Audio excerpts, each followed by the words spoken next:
ब्रह्ममुरारिसुरार्चितलिङ्गं निर्मलभासितशोभितलिङ्गम्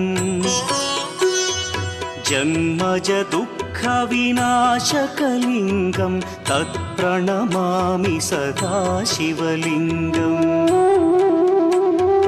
देवमुनिप्रवरार्चितलिङ्गं कामदहन करुणाकरलिङ्गम्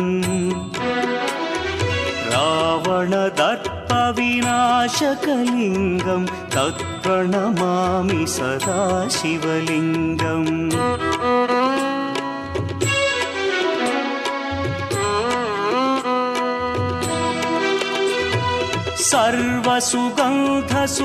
सर्वसुगन्धसुलेपितलिङ्गं बुद्धिविवर्धनकारणलिङ्गं सिद्धसुरासुर